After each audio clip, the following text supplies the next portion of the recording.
everyone, I'm Jason Joyce, publisher of Isthmus, and with me is Judy Davidoff, editor and president. We're thrilled you could join us for this conversation with two of our opinion writers, Dave Cieslewicz and Nada Elmikashfi. And, you know... That was good. Okay, thank you. Native Arabic. It's hard. We've been using nada for a while now. I'm sorry. I sprung that on everyone. fault. And then I forget to actually, say the right one. So I'm confusing everyone. No. I want to thank Nada for having a more difficult name for Jason to pronounce than mine. Cieslewicz has been in the bloodstream for decades. Yes, but at one time we had to spell it out, remember, on the front cover. Oh. Yeah, that's right. That's right. Before we get to our conversation, I'd like to point out that we are in the midst of our year-end fundraising drive. As a 501c3 nonprofit organization for about a year and a half, Isthmus Community Media is powered by our readers, without whom we could not continue to do the work of community journalism. We invite you to join them by heading to isthmus.com/support, where you can help us qualify for a Newsmatch grant by helping us hit our goal before the end of the year. Judy, take it away and introduce our guests. Oh, all right. Well, Dave Cieslewicz, of course, was mayor of Madison from 2003 to 2011. Before that, he was co-founder and the first executive director of 1000 Friends of Wisconsin. Believe it was in 2011, then news editor Bill Leaders asked Dave to start writing a blog. He had done a fair amount of blogging as mayor, and when he lost re-election in 2011, he came on as a blogger and has been blogging ever since under Citizen Dave. I look back to your first column, and you talked a lot about wanting to focus on good, quote, good city building. Of course, you've also done a lot of writing about politics, occasionally sports, and also deer hunting for Isthmus.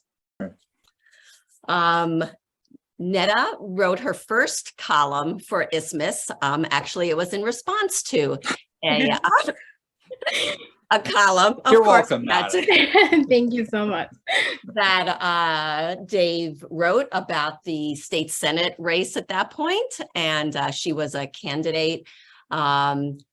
Dave talked about really there being only one serious candidate, and Neda responded to that, and the title was "When Will We Be Real to You?" And then after the election, Kelda Roy's won, and Neda and I started talking about doing some more writing. And then she, in 2020, I guess it was August, wrote her first blog post. She came up with the title of the blog, The New Colossus. That first column she wrote was on Black Lives Movement, and she's continued to write her blog and contribute opinion columns in print as well, just as Dave has continued to do. Yeah. It's been 2 years, kind of. I know. Goes back. Yeah, time flies. So I guess we wanted to just start with talking about opinion writing in general. What draws you to it? What makes you want to? It's a very different kind of writing than straight reporting. So let's start with you, Neda. What draws you to opinion writing? Yeah, I mean, I have a lot of opinions and I need to put them somewhere, but my father was a journalist growing up, and he wrote for Al Juma magazine. He was the editor-in-chief. It had a little office in Nakoma, based here in Madison. It was a religious magazine that distributed all over the world. And so when we were younger in middle school and high school, he would kind of help us practice our English. We're not native English speakers, by, saying, here's my, editorial note, like, see if you can catch any words that I spelled incorrectly. And so I think there's that, your parents want you to become them. And so there was that push to go into journalism. And I found myself in college trying to avoid it as much as possible. But writing letters to the editor was kind of, I felt myself gravitating towards that as it was, continuing to do what I really liked, which was writing opinion columns without the commitment of having to do a major or a career in it. So it always seems that I end up going towards journalism, even though I don't intend to. And so opinion writing is just, I think, a really great segue between, writing longer pieces and just writing, something that's longer than a Twitter thread and maybe more thought out. So I really do enjoy blogging for Isthmus. All right. Dave? Well, I've been doing this a long time. I was the editorial page editor of the Thomas More Utopian, which is my high school newspaper. And so If I had wrote, known, I would have included that in the bio. I'm sorry. yeah, it should be in the bio. It's long enough though, probably. Yeah, and I took on the administration and came out against hall passes, big issues like that. Although I did editorialize once in favor of legalizing marijuana, which got the administration's attention. But and then of course, yeah, when I was mayor, I wrote a blog on a more than weekly basis. And then, yeah, when Bill, when I was out of a job, by request of the voters, Bill gave me a job at $30 a month to write a column for Isthmus. And I'm doing it ever since. So it's been 11 years and something like 500,000 words, and Yeah. long suffering editors. But I really do enjoy it. And I do appreciate the opportunity that that Bill started giving me, and that Judy now extends me to pop off once a week. And I enjoy writing. The truth is, even if I didn't have this outlet at Isthmus, I'd be doing it some other way. Yeah. Do you have a philosophy around both of you, opinion writing? Are you do you see yourself as informing, as trying to convince? Both? Well, I see myself as just annoying generally, which is only half a joke, because I do the kind of writing I don't like myself is pandering, is sort of, there's the parade, I'm going to go out and get in front of it. I can't stand that. And so, yeah, I mean, I write stuff that, as Judy well knows, that sometimes doesn't fit with the prevailing, view in Madison.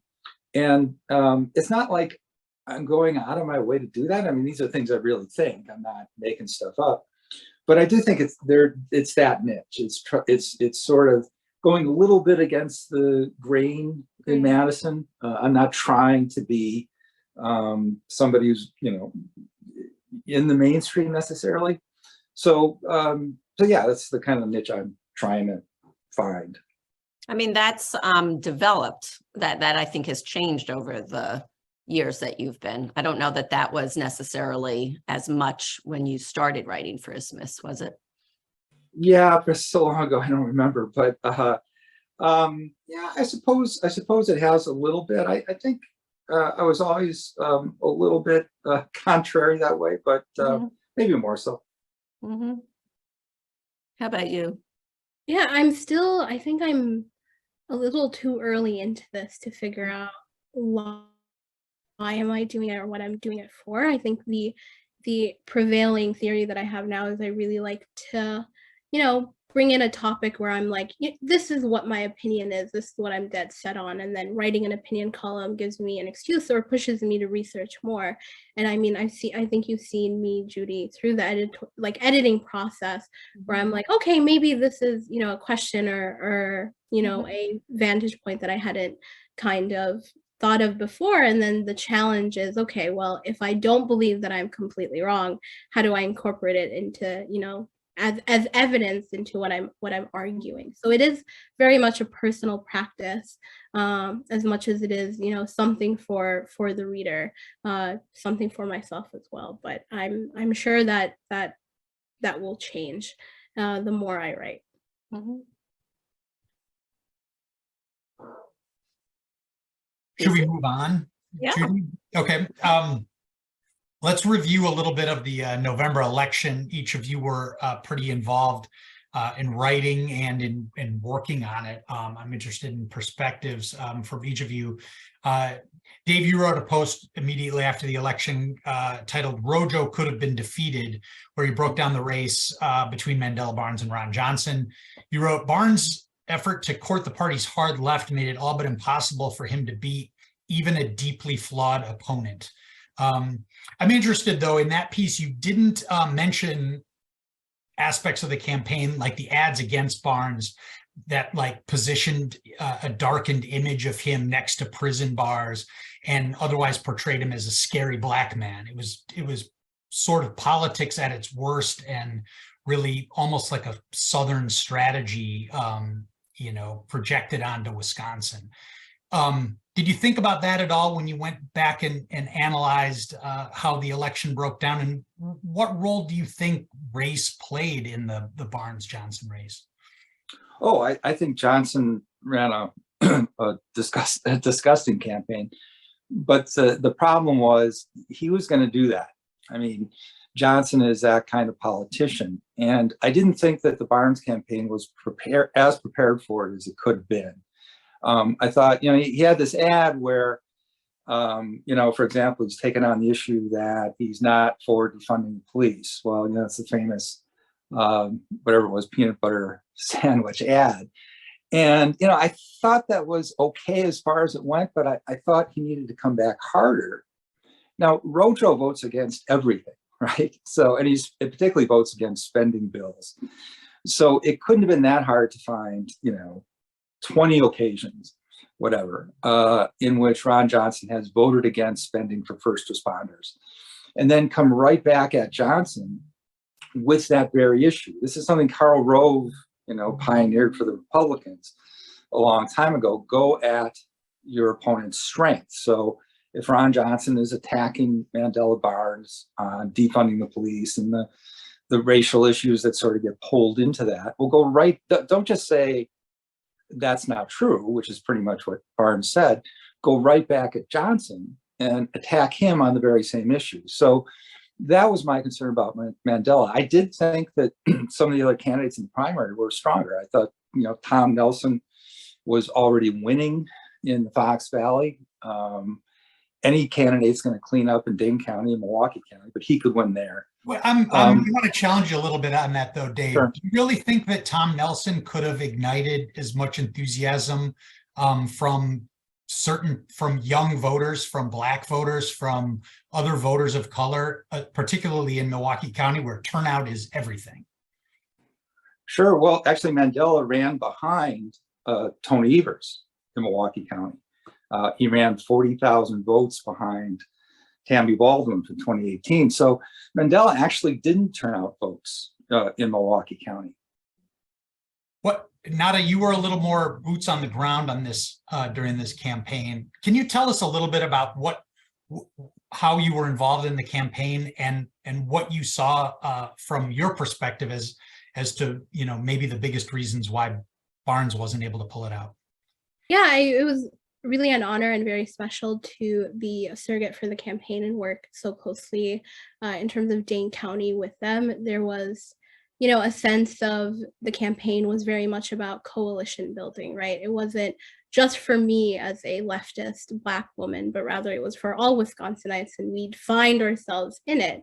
And so on the ground, I got to meet and see so many people that, were not as left as me, that truly saw Mandela's message as something that was all encompassing. And I think on election day, just seeing how close the margins were, I mean, Mandela, and I've tweeted this, like he fought a $26 million outside spending disparity and came within 26,000 votes to make it, I think, what the campaign is calling the closest Wisconsin Senate race in 100 years. In 2010, Johnson beat Feingold by more than 100,000, and in 2016 also by nearly 100,000, and yet Mandela just came in within 26,000 votes. And so I think of it a little bit differently in that, he wasn't the weakest candidate, or I think he was the strongest candidate because he did all this with the racism that he had to deal with the idea that Republicans set the message before he could in terms of who he was. And so I do agree that, you know, the message had to be set before September. As soon as the primary was over, being on the offensive is something that would have helped. But at the same time, I think it's really hard to fight, you know, pure racism that has been institutionalized into what Wisconsin has, you know, the political system that we have here for decades. And so for me, it was kind of like what we were saying, you know, as activists on the left, you do want to talk about issues about, you know, about CRT and race, because you want to set the message before Republicans do. And here they set the message about public safety and about crime before we could. And I think that, you know, it ended up costing Mandela. But I think, you know, it's not, for me, I don't look at him as being the weak point, but rather the environment that he ran on. And I think how close he got is a testament to how powerful he is as a candidate. And so, I mean, I'm sure, I think like a white candidate would have, you know, maybe done differently. I don't know if they would have coalition built as much as Mandela, but they certainly also wouldn't have had to fight the racism. So I'm super proud of his campaign. They're a very young and very motivated campaign, and they really have set the bar for what you know, campaigns look like in Wisconsin and what they need to be. So it wasn't the result that I think we were hoping for, but it certainly brought to light a lot of conversations that need to be had about strategy, about, you know, a really good message that Democrats need to coalesce behind, and what it sounds like. Is it more moderate? Is it more on the left? I want to ask you not about. Can I just follow up? Can I just follow up on that? Please, yeah. Yeah, I agree with a lot of that. And if you look at where now Tony Evers won, he won by 90,000 votes, relatively comfortable these days in Wisconsin. But he won 16 counties out of 72. He got 17% of his vote out of Dane County. I've been doing some research on Tony Earl because I'm researching a book on him. Tony Earl won in 1982, exactly 40 years ago. When he won with 40 counties, and he got about 9% of his vote out of Dane County. So you can see, and if you look at every election since, it's just trended in that direction. So you go from winning 40 counties to winning 16. You go from relying on Dane County for 9% of your vote to relying on it for 17% of your vote. You can see what's happening to the party. We're becoming this party of Dane County, and now actually to a lesser extent, Milwaukee County, but also Milwaukee and a handful of other counties. And the problem with that is that you can sometimes win statewide elections. Evers won, Mandela lost, Kyle won, the treasurer candidate lost. So you can sometimes win statewide that way. You can never take back the legislature that way. Even under fair maps, as Evers' own Fair Maps Commission showed, Republicans were projected to get 55 seats out of 99 in the assembly, even under fair maps. And so we got to do something about that. We got to figure out again how to win in more districts outside of Dane and Milwaukee counties.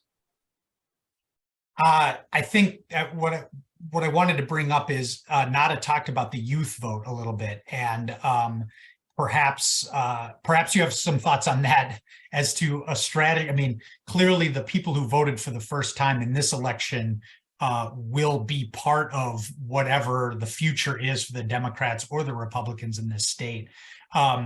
What role did they play in this election, and how do you see them continuing or not continuing that enthusiasm in the future?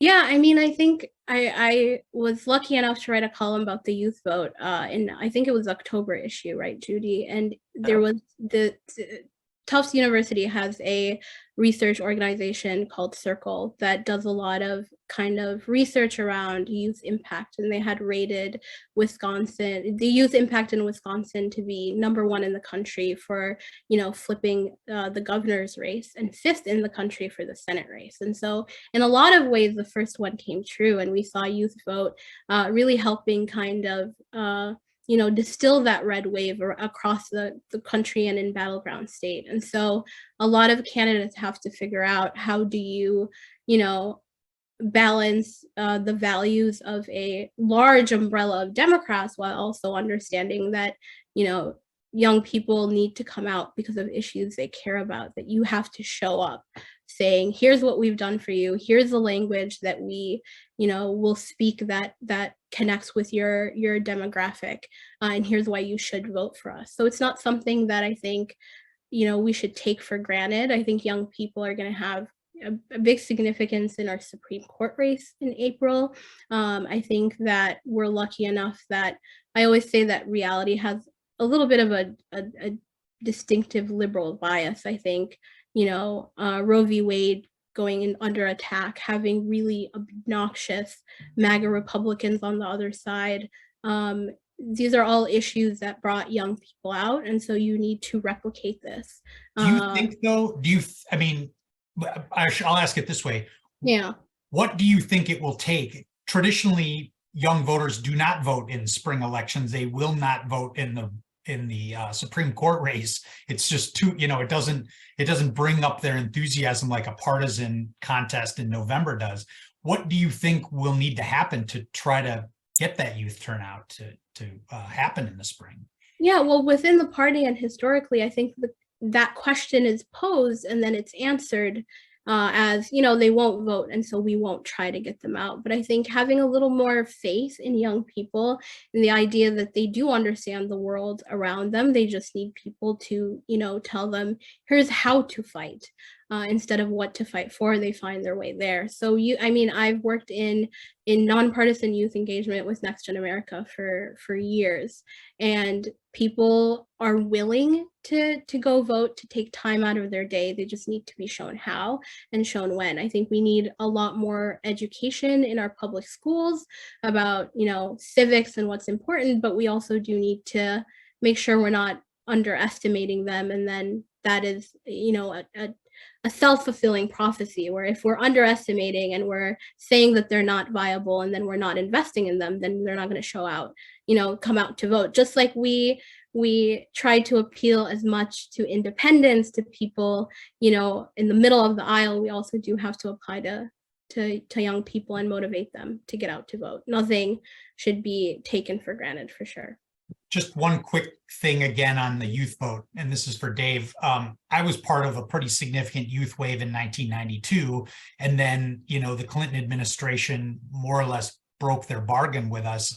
It turned into sort of a scandal-plagued presidency, and it led to a lot of cynicism of people my age, and that persists today. They don't believe that politics really can accomplish much for them, and certainly can't deliver on their promises. You started your political career sort of at the end of the Clinton administration. What do politicians need to do to prevent that cynicism from creeping in with these young voters, like Nada talks about, who voted for the first time in 2022 or 2024?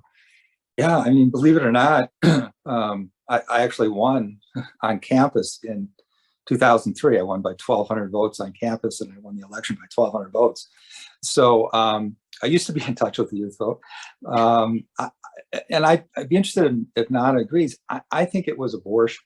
I think it was the abortion issue that turned out the youth vote more than people had perhaps counted on.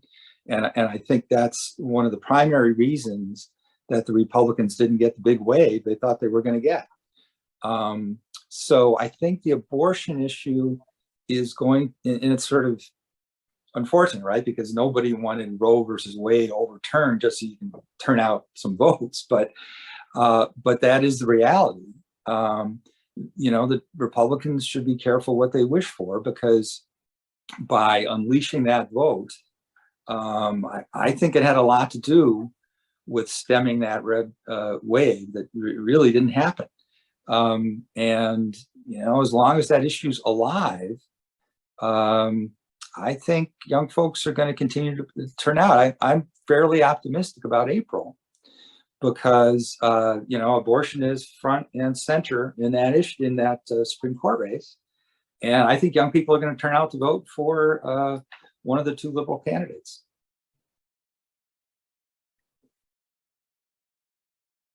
All right. Ready to move on to the mayor's race, City of Madison. Wanted to start with, I don't know if anyone else is friends with Paul Soglin on Facebook, but lately he's had a couple of posts really criticizing Mayor Satya Rhodes Conway. First, he took her to task for wearing a sash that he had gotten at a mayor's conference, and then gave it to, city property, gave it to a successor, and apparently is appearing in a campaign used for campaign purposes, and also essentially claiming that she's her assertions of crime trending down is false. So are we seeing Paul get ready to run again? Dave? Well, God love him. I do respect Paul Soglin. How can you not? I mean, the guy was mayor for 1,000 years, and he did get a lot of good things done. But the thing about Paul is he's done this to every mayor who wasn't him.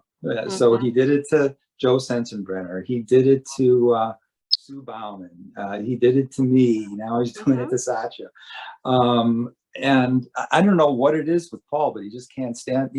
He hated being mayor, and the only thing he hates more is anybody else being mayor. Yeah. So someone commented on the sash thing and said, "Come on, could you just email her and say, this might be an issue? Is there a reason to go public with this seemingly?" Yeah. So that's Paul being Paul, and I think you can just sort of put that over there. The more interesting question is, how serious a candidate will Gloria Rise be? She's got some backing. The folks who showed up at her announcement were, some heavy hitters. Noble Ray, I think, introduced her. And if she's going to make public safety an issue, Noble's certainly a good spokesperson for that. But I think it's tough to beat an incumbent running for a second term in Madison. Usually, Madisonians are willing to give their mayors 8 years. It's the third time that gets tough, and I can speak from experience on that. So I think Satya sort of has that built in. And then it's just not clear to me what Gloria is running on.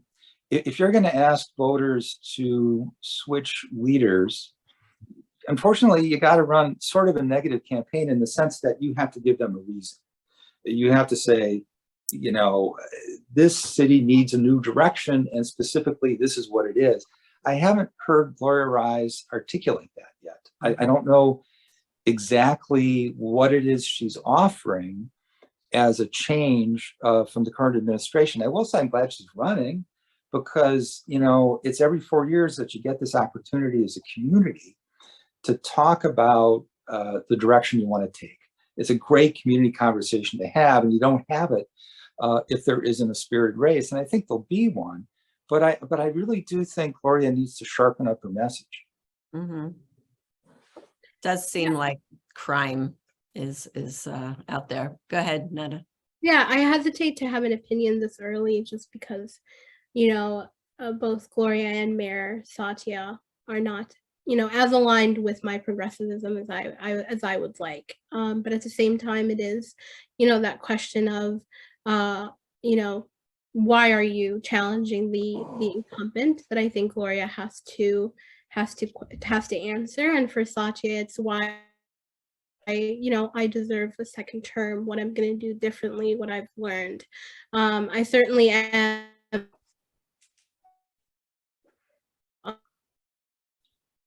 Nope, we're losing a little bit. Undecided. I'm looking forward to see how. Can you hear me? Yeah, you're freezing up a little bit. Okay, it says unstable. We'll try again. But I'm excited to see what either of the candidates, how they phrase public safety, how they phrase, how they talk about crime. Is it going to, align and fall into what we've been hearing from Republicans is fear mongering, or what we need to talk about, which is the institutional basic kind of reasons for why this is, talking about, you know, housing and kind of all the disparities that exist in Madison. So I'm really excited to not have an opinion this time around, to go into it like open-minded and figuring out, you know, who speaks best for me, my family, and for my community. I'm a huge fan of Mayor Conway's BRT and transportation plans and initiatives for Madison. So I think that helps me a little bit lean towards her, but it's certainly, I mean, I'm taking this as a constituent who just wants to mark on the ballot, you know, the best candidate for them. So I'm excited to see what happens. And I also have, you know, just with Mayor Conway, 2020 was a volatile year, I think, for everyone in office, but there's room for her to convince me, I guess, as a Black woman, to go out and vote for her, and encourage her, as Gloria as well. So it's a complicated one, but you know, for right now, I haven't been as tuned in as I would like to, so I'm excited to learn more. Yeah. Well, Dave, go ahead. no, go right ahead. I'm gonna. Oh, I was just, I mean, I know you said you weren't sure what Gloria was going to raise. I mean, when you think, or what you've observed from the first term for Mayor Rhodes Conway, where do you see she has excelled? Is there an area in particular? Oh, sure. I mean, I agree with Nada. I think BRT is a major accomplishment. I'm not so sure how much credit she gets for it. And of course, it won't be in place, you know, by April. So it's just sort of a paper accomplishment, but you haven't really seen anything on the ground. But I do think it's important and historic. I think her handling of homelessness has been very good compared to a lot of other cities. We've made progress. Her relationship with the county executive is very good, very strong. That is, as I know, a difficult relationship sometimes. But she and Joe Parisi seemingly have been able to work together on the homeless issue and on some other issues with regard to public safety and groups that go out and deal with mental health issues as opposed to sending the cops all the time. So, you know, I think she does have a record to talk about. But when I criticize Sacha, it's not for things she's done. It's for things she kind of takes the pass on. You know, one thing about Soglin or I or Sue Bauman was we had an opinion on everything, and we probably, should have shut up once in a while. But Sacha's so controlled that there's a lot of things she just sort of sits out on. Police body cameras, for example. Now, I'm for them. Other people are against them. There are good arguments on both sides of the issue. That's fine. But I don't think the mayor should just take a pass. Either the mayor should be for him or against him. Sacha hasn't taken a position on that issue. We've had issues of violence in the schools. Sacha hasn't said anything about that. The schools are more important in Madison than anything else. When I was mayor, I said something, I don't remember what it was, but Art Rainwater, who was the school superintendent at the time, came storming into my office to read me the Riot Act for stepping on his toes in his school district. And my point back to Art was, well, there's nothing more important in my city than your quote unquote schools. And so I think the mayor should be involved in schools in some way, at some level. So that's what, if I were Gloria Rise, I wouldn't necessarily go after her on the public safety issue. I'm not sure how many Madisonians really are into that issue, because most of our neighborhoods are really, really safe. But that would be the one area that I try to contrast with her on. I'd say, look, I'm going to take these strong positions on these issues. All right. Yeah, I mean, I think for the BRT thing, I don't defend Satya often, but I think it's not just a paper accomplishment. Like it's under construction, and I think it speaks to her administration, the city staff, and the hours of planning that has gone into this and public comment. So it's something that I think is her legacy for these past 4 years. And I think it also, for me, indicates that on transportation in the future, looking at how Madison, is bound to change, looking at federal investments, it shows kind of the tenor that she's going to strike. And for someone like me, I think that helps convince me a little bit. Oh, I agree entirely. I didn't, when I said it was a paper accomplishment, I didn't mean that as a criticism. I just meant people aren't going to be able to actually ride it by election day. When is it slated to finish? Is it this year? Yeah, I think it's a couple of years, isn't it? I think it's 23 or 24. Yeah. We've reached about halftime of our discussion. So I'm going to throw some lightning round questions at you. Oh, excited. Yeah, just answer these quickly, maybe with a yes or no and a short explanation if you can. We'll start with you, Neda. What's your favorite Madison restaurant dish, your go-to order? Casetas on West Washington is the best place on earth. So before I started working for Fran, I did not know any food. I will admit that. And now I know so many restaurants around the square, and I'm never going back. So the turkey on focaccia from Casetas is the best thing on earth. Dave? Jadet at Sai Bai Tong with beef, extra spicy.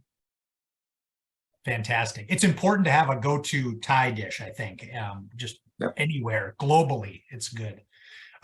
Okay, Dave, we'll start with you on this one. Mendota, Monona, or Wingra?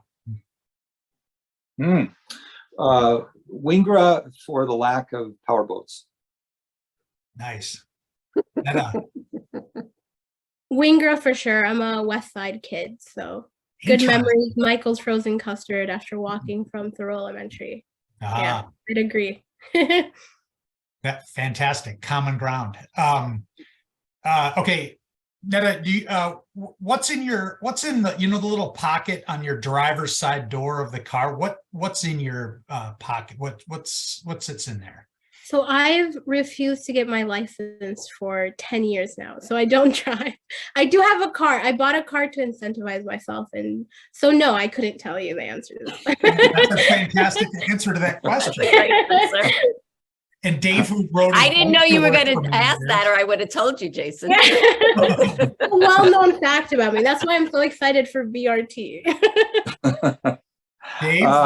Well, right now I've got Vince Giraldi's Charlie Brown Christmas CD. It's good. CDs is a generational demarcation in that answer, by the way. Well, I can't get the LP.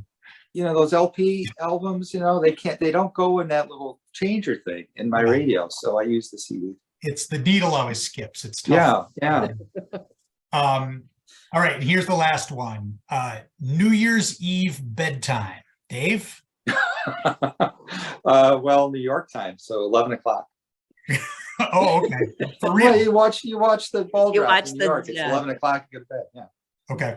Neda? New Year's Eve bedtime is January 1st morning, so the next day. Oh, so you're out all night. You're. I'm 26. I have to sound cool, right? Yeah. Just wait 30 years, Nada. It's 11 p.m. now. Okay, Judy, back to you. Actually, this one's yours. Okay, we can do that. Yeah. Okay. We talked about the mayor's race. This spring, there will also be a city council election. You've both run for office as political novices. And I imagine that people come to you still to ask you, hey, should I run for city council? I'm thinking about running for city council. What do you tell them? What's your advice to them when they ask you about embarking on their political career? We can start with you, Dave. Well, I really, I encourage people to do it. I really have a great deal of respect, even when I'm critical of them, for people who are on the city council, county board, the school board, this really is volunteer work. They don't get paid much. I was kind of disappointed the city council couldn't even raise its own pay from a lousy, I think it's 15 grand a year to 20, for the hours these people are putting in, for their level of responsibility. And almost none of these folks are doing it because they have higher political ambitions. Almost nobody runs for higher office out of those positions. Some do, but very few. They really do it. And I've known a lot of city council members over the years. They really do it because they care about the community, 99% of them. And so, I encourage them to do it. It is a lot of work. A lot of it's thankless. A lot of folks will show up and yell at you when they don't like something and you do something good and, nobody's in the room. But the city can't function without people who are willing to do that. Nettie, you're part of the Run for Something movement, right? What's your response to that? Yeah, I mean, I think I'd be a little bit of a hypocrite if I ever dissuaded someone from running. I think everyone should try to at least once. I think public service is such a cool thing, and it's sometimes inaccessible for a lot of people, and the Madison City Council is accessible to marginalized groups in ways that other positions historically aren't. And so you see a diverse and certainly a younger crowd running for office. And I think after the redistricting that has happened, we're going to see a lot more candidates that we wouldn't before. So it's certainly really, really exciting. One of the cool things that I learned when I was first, figuring out my campaign, I was on the Run for Something actually website that you just mentioned, and there was this little Google survey that they kind of formatted for you or something like that. It might have been somewhere else, where it's like anonymously send this to your friends and family. And it was, should I run for office? Do you think that I have qualities in terms of leadership? And just all these personality questions that you would get anonymously from the people around you. Then you can use to inform if you would be a good representative. And so I think that kind of feedback is really important. And I try to tell any candidate, poll the people around you, poll your parents, poll your siblings, ask them if they think that you'd be good in this position. But I think everyone deserves to run and have their voice out there, and certainly speak for the communities they come from. So it's really exciting. I think for this city council race, I think the past 3 years have been really, volatile, and I certainly have added to that.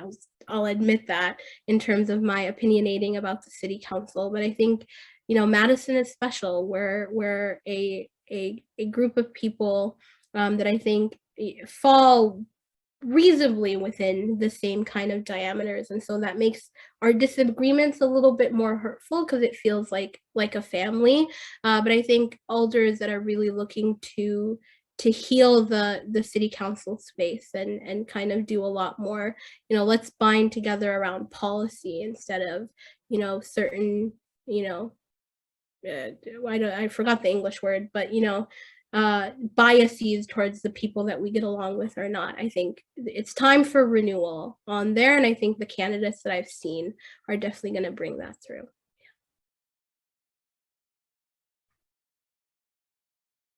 Want to talk about trains? Yeah. Sure. Right. Well, first of all, is it going to happen this time? I know it's not high-speed rail. It's Amtrak, regular commuter, I guess, passenger rail, but seems like there is funding in the offing, and Madison's moving forward with identifying a train station.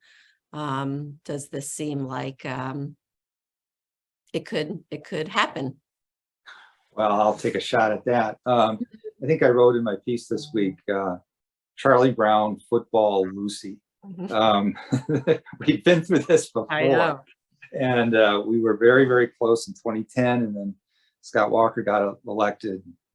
The heck of it is that isn't the worst thing he did to take away the rail funding. He did worse things. But yeah, it seems like it's a possibility. There's, I think, $102 billion in the infrastructure bill for rail expansions. Yeah. This project from Milwaukee to Madison, if the last 10 years is any indication, is probably about $1 billion project.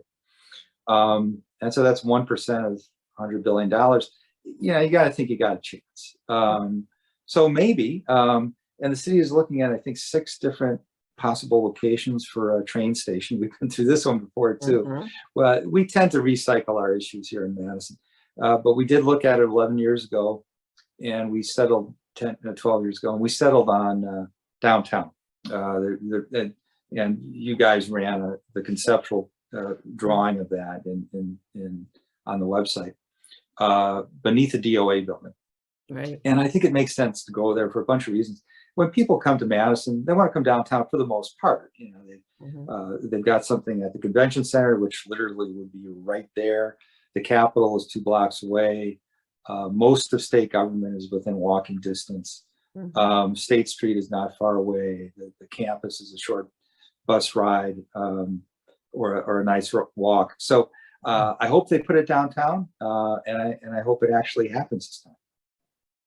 Is this something young people are excited about? Oh, absolutely. I think trains are a trend, but rightfully so. I'm not even thinking of the if. I think large shout out to President Biden for making this even a possibility or a dream again after the history that we've had with rail here in Wisconsin. I'm really interested to see kind of what the logistical barriers are to each of the places that they've proposed. I think I'm super excited to see it as close to downtown as possible or in downtown. I think having to take a car to a train station defeats the purpose a little bit. I think generally, trains, are best when they serve dense locations that are walkable and accessible.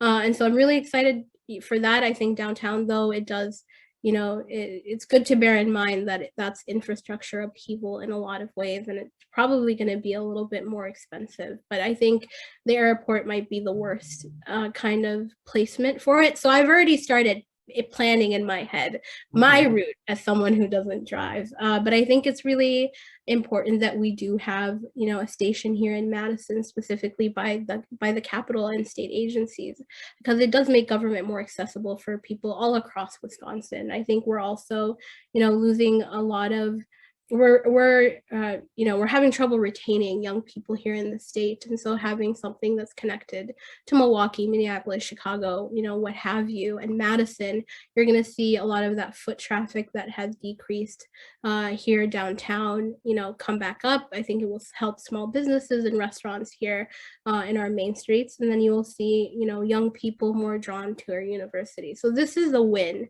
no matter where they put it. I think downtown is just something that I think downtown is probably right now, as someone who's not an engineer, has nothing to do with logistical city planning. Personally, as someone where where I'm just excited about trains, I think downtown is the best place, or First Street. Yeah. Are either of you planning on tuning into this, either of these public hearing sessions tomorrow night that talk about the? Yeah, I think they are both on Zoom and in person, and shout out to them for doing it that way. I think it's really accessible, and I think they should continue having public meetings based, in those 2 formats for sure. I do want to check on that, because I think the in-person might just be in person, and then they're following it with the Zoom. Okay. I think is One of each. maybe just the logistics of doing the hybrid. But yeah, there's definitely an option for either. Yeah. Mhm.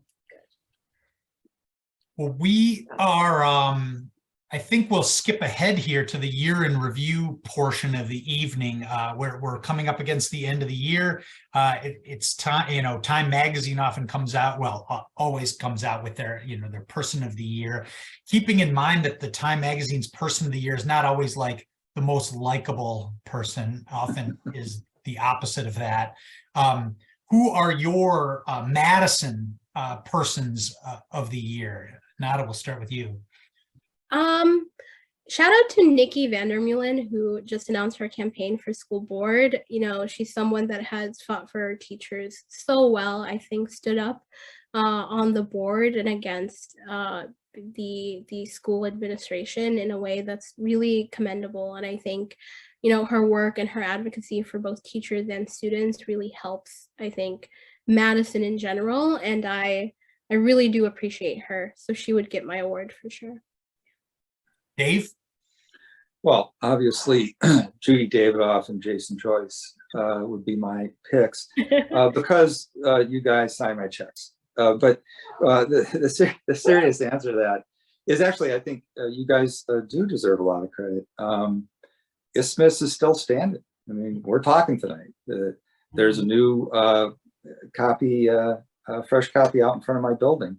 You guys brought it back to print, which is no small feat. And when you look at what's happened to local journalism all over the country, the fact that you guys survived and you're still kicking is really important.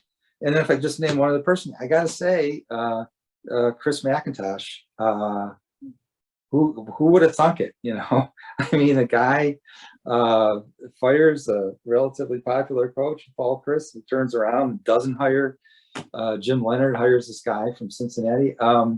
You know, and I've been critical of the UW athletic program, and I got problems with football and head injuries and a whole lot of, you know, the fact they don't pay the players and all that stuff. But the truth is, you know, UW sports is really important to the city. It's important economically. It's important culturally. Whether you like it or not, it just is. And football, you know, pays all the bills. So the fact that McIntosh comes in and he makes these big moves, that's not insignificant. And it's not just important to people who like football or like sports, because that whole business, it is a big business, is important to the city. And, you know, I think he's taken some pretty bold moves, and we'll see how they work out. Can I add someone? Oops, sorry. I was going to say I would like to go to lunch with Nikki Vandermeulen and Chris McIntosh at the same table. What were you going to say now?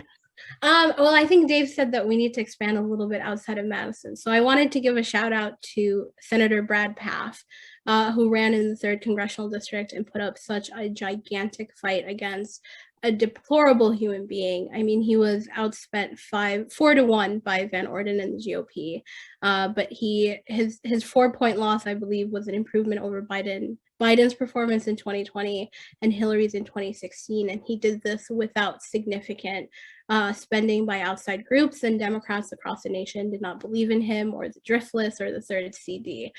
So if we can do a Wisconsin Person of the Year, I think it would be Senator Brad Pfaff. Very special. Can I second that? Yeah, absolutely. You know, and the fact that he did keep it within 5 points, I think that played a big role in Evers winning and in Barnes coming so close. And I was also right. You know, the National Party abandoned him when I think that was a winnable seat. You know, and if you look at the wave overall, or the wave that didn't happen, you know, had they put some resources in that, maybe they could have pulled it out. I think it should be a lesson for the National Party. Yeah, they did it to Mandela too. So, you know, the National Democrats should stop underestimating our beautiful state. And it's beautiful. Yep, absolutely. What are you most excited about looking ahead to 2023? We'll start this time with you, Dave. Good question. Well, I guess I'm looking ahead to the Liberals taking back control of the Supreme Court in the state. That would be huge. That would mean, it'd probably mean the 1849 abortion law was struck down. It would probably mean that we'd get another crack at redistricting. Wouldn't give the majority necessarily back to the Democrats, but at least put them within shouting distance of it. And I think that that's a real possibility, in part because of what Nana talked about in terms of younger voters showing up. I think they will show up in April. So that's probably the top political thing I'm looking forward to. Yeah, I would agree. I think the Supreme Court race is incredibly important. It's the future of Wisconsin. You know, the reason why we don't, you know, without gerrymandering, we could run more campaigns across the state. So I'm really, really hopeful that, you know, we'll see an equalization there. And I've worked on Supreme Court races in the past few years, specifically student turnout on campus.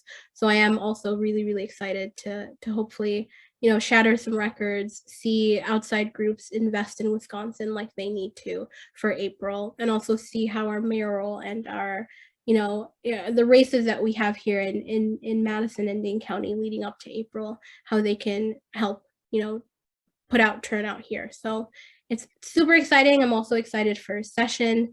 Please tune into the Assembly and the Senate. I think there's going to be some fun there for sure. Judy, what are you excited about in 2023? Let's see. I think I am partly excited about, seeing where Isthmus goes and what we can do, and how we're building, toward more stability. And, we have a new Mark Clear on board who's helping with fundraising and ad sales. And, just really, as Dave said, it does feel like such a challenge in these days. I mean, you've seen, the Milwaukee Journal, veterans are leaving, George Stanley. It's just very hard to do journalism in these days. And I think I am, I'm excited to see what we can do in the next year. Fitting those two pieces together, we have some exciting plans for covering the Supreme Court race in 2023, bringing veteran Madison journalist and certainly longtime associated with Isthmus, Bill Leaders will be leading our coverage of that race. And I think there's a lot there for people to look forward to. Thank you both for not just contributing your time tonight, but for contributing your energy to what we're doing.